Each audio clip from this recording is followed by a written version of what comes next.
Evacuation. More than 100,000 men, women, and children, all of Japanese ancestry, removed from their homes in the Pacific Coast states to wartime communities established in out-of-the-way places.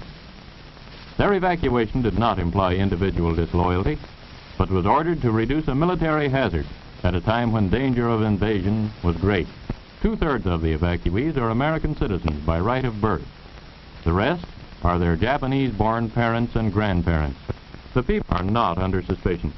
They are not prisoners. They are not internees. They are merely dislocated people, the unwounded casualties of war. The time, spring and summer of 1942. The place, 10 different relocation centers in unsettled parts of California, Arizona, Utah, Idaho, Wyoming, Colorado, and Arkansas.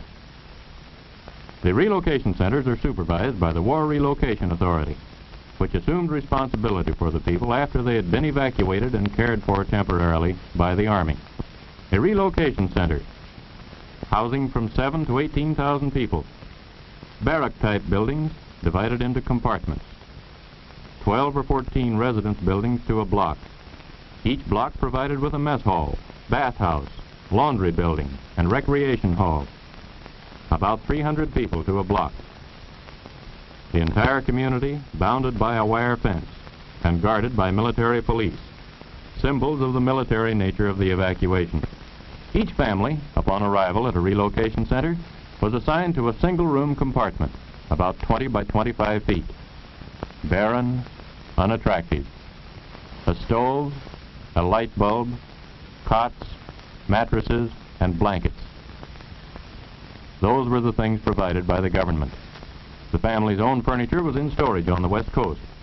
Scrap lumber, perhaps some wallboard, and a great deal of energy, curtains, pictures, drapes, depending on the family's own ingenuity and taste, helped to make the place livable. Some families built partitions to provide some privacy.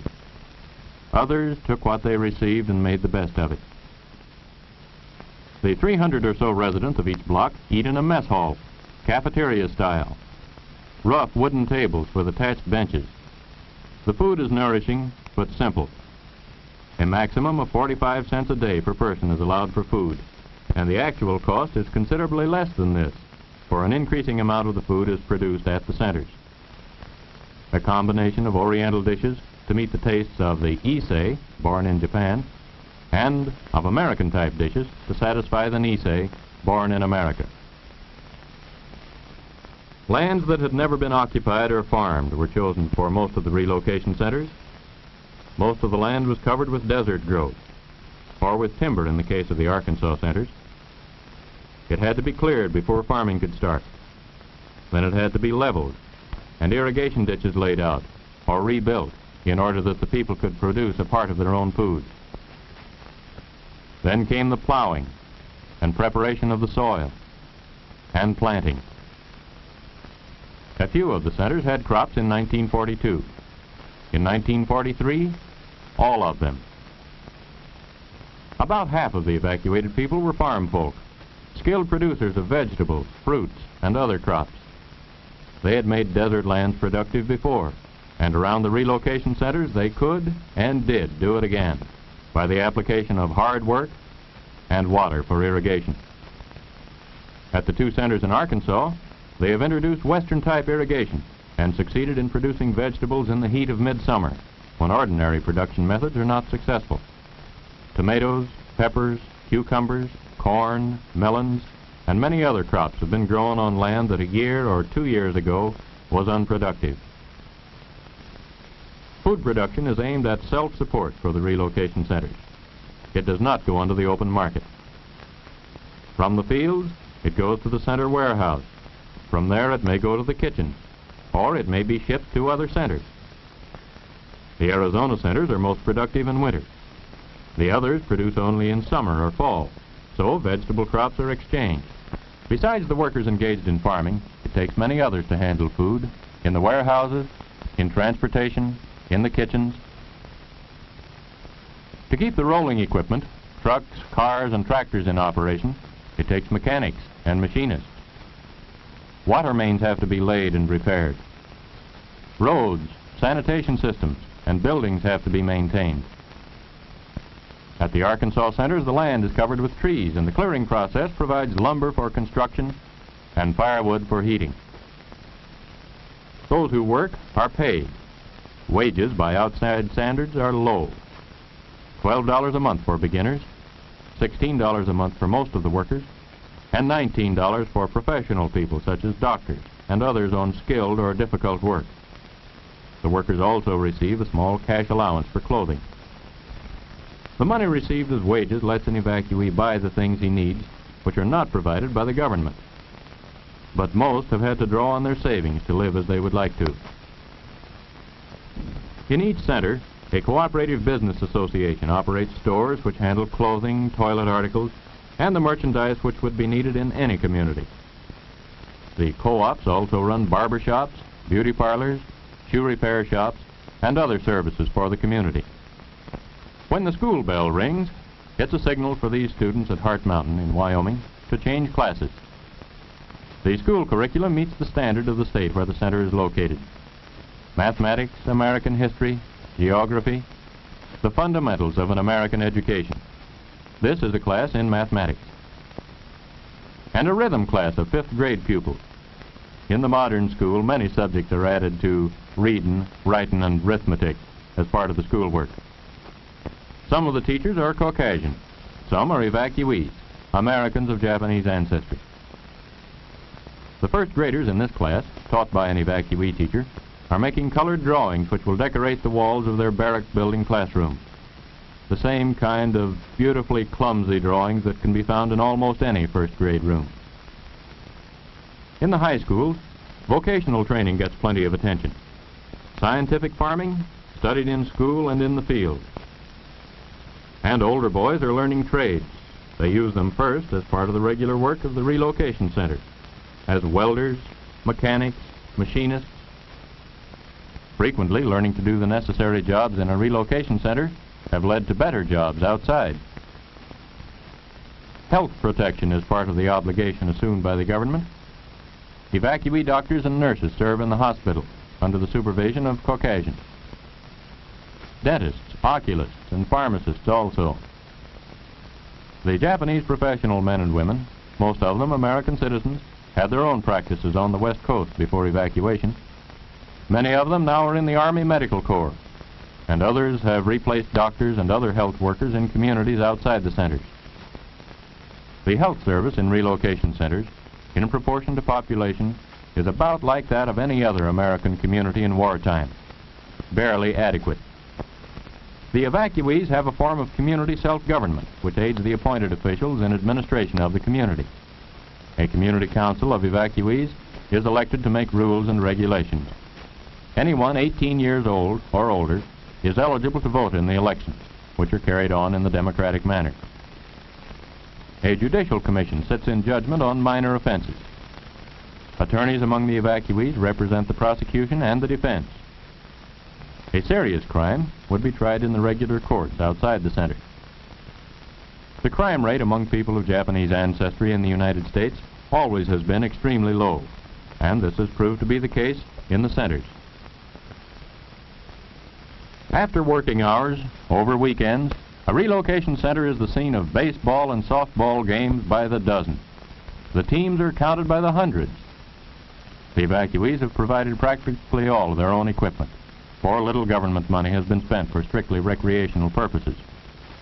In the fall, touch football is in season, and more quiet forms of recreation. The relocation centers include many well-known artists. Amateur and professional artists and craftsmen have used their spare time in creating beauty in many different forms. Sunday church services. Advanced preparations include carrying the benches into the barrack building. Most of the alien Japanese are Buddhists. but almost half their American-born children belong to some Christian denomination: Catholic, Methodist, Presbyterian. Except for state Shinto, involving emperor worship, there is no restriction on religion in relocation centers. Boy Scouts, who usually provide the color guard for the American flag which floats over each center, are typical of the American organizations which are prominent in each relocation center. There's a USO Club to provide entertainment for the Japanese American soldiers who come to the center to visit their families or friends. Girl Scouts, Campfire Girls, Parent-Teacher Associations, the Red Cross. The evacuees belong to these organizations in their former homes and transplanted them to the centers. The Boy Scout Drum and Bugle Corps here is leading a harvest festival parade, marking the high point of the successful season of farm production. Everyone turns out to view the beauty queen, to see the well-decorated floats, and to join in the good time that goes with the full day of celebration. While they have many things in common with ordinary American communities, in the really important things, relocation centers are not normal and probably never can be. Home life is disrupted. Eating, living, and working conditions are abnormal. Training of children is difficult. Americanism, taught in the schools and churches and on the playgrounds, loses much of its meaning in the confines of a relocation center. When the War Relocation Authority was only a few months old, it was decided that relocation centers should not be maintained any longer than necessary. The first people to leave the relocation centers were volunteer workers recruited to help tend and later to harvest the sugar beet crop of the western states. Almost 1/10 of the evacuees volunteered for this seasonal work in 1942. The result of their labors was a year's sugar ration for about 10 million people. But work in the beet fields was temporary. Most of the people returned to the centers. The War Relocation Authority has been more concerned with permanent relocation, getting the evacuees out of the backwaters of the relocation centers into the mainstream of American life, so their labor can help to win the war, so the cost to the taxpayers may be reduced, so there can be no question of the constitutionality of any part of the action taken by the government to meet the dangers of war, so no law-abiding American need to fear for his own freedom. Relocation of the evacuees is not being carried on at the sacrifice of national security. Only those evacuees whose statements and whose acts leave no question of their loyalty to the United States are permitted to leave. All information available from intelligence agencies is considered in determining whether or not each individual is eligible to leave. Those who are not eligible to leave have been moved to one center to live, presumably for the duration of the war. The others, established as law-abiding aliens or loyal Americans, are free to go whenever they like. Thousands already have gone.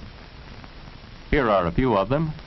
Nobura Aramura is examining corn for insects in a field in Illinois. Kenneth Sugioka used to operate his own orchard in Hollister, California. Machine work was a hobby. Now it's his job. He's making precision parts for American bombers. Masako Takayoshi is assistant head nurse in a large hospital. She was a teaching supervisor of nurses in a Seattle hospital before evacuation. She has 3 brothers, all in the Army. The tractor driver here is Roy Himoto, who used to farm near Walnut Grove, California, and was evacuated to the Tule Lake Center. This young machinist has learned his trade since he relocated to Chicago, and his boss says he learned it well. He's helping to make kitchen equipment. Mrs. Ayako Kasai paints miniature dolls in a Midwestern studio. She used to live at Colusa, California, and then lived at the Granada Relocation Center. In the background is Cecilia Miyamoto, who divides her time now between working and attending college. Kei Nakadoi feeds the chickens on an Illinois farm, and on the same farm is an Issei, Kamago Shimatsu. Shinobu Sakuma, Joe Chihara, and Yoshio Dogen cultivate potatoes on a farm in the Middle West. This is Ruth Nishi. Her father ran a fruit stand in Berkeley, California, and Ruth helped him. After living in the Poston Relocation Center, She moved to Chicago and has become a skillful turret lathe operator. These young men spraying potatoes are from the Minidoka Relocation Center. This boy liked the printing trade, but had no chance to learn it until after he had left the relocation center. He's helping to print some of the nation's supply of magazines. American eggs are shipped all over the world, to Americans in the armed forces and to our allies. Mary Higuchi breaks eggs which are to be dried. And in the same plant, John Iamuri feeds the drying machines. Jim Carisu used to be a clerk in Madera, California. Now he's a candy maker in Chicago. American flags, some of them for the armed forces, are turned out by Mrs. Yoshie Abe. She hopes that one of the flags she makes someday may be carried in triumph down the streets of Tokyo. The produce business in Watsonville, California, used to be home to these boys. Now they're in the produce business in Denver. Henry Ligoro used to be a farmer at Fresno, California. From the Jerome Relocation Center, he moved to the Middle West to make marshmallows. Threshing oats in the Middle West is a new experience to Tet Shiota, who used to grow vegetables near Venice, California. An artificial leg doesn't interfere with the way he handles a pitchfork. This young fellow, operating a bookbinding machine, is typical of the evacuees who are adjusting to new communities, getting along with their employers, fellow workers, and neighbors, and finding satisfaction in becoming self-supporting once more. The Americanism of the great majority of America's Japanese finds its highest expression in the thousands who are in the United States Army. Almost half of them are in a Japanese-American combat team, created by order of the Secretary of War early in 1943. Some of the volunteers came from Hawaii, some from the eastern part of the United States mainland, where there was no mass evacuation. Hundreds of them volunteered while they were in relocation centers. Volunteered to fight against the militarism and oppression of Japan and Germany. They know what they're fighting against, and they know what they're fighting for. Their country, and for the American ideals that are part of their upbringing: democracy, freedom, equality of opportunity, regardless of race, creed, or ancestry.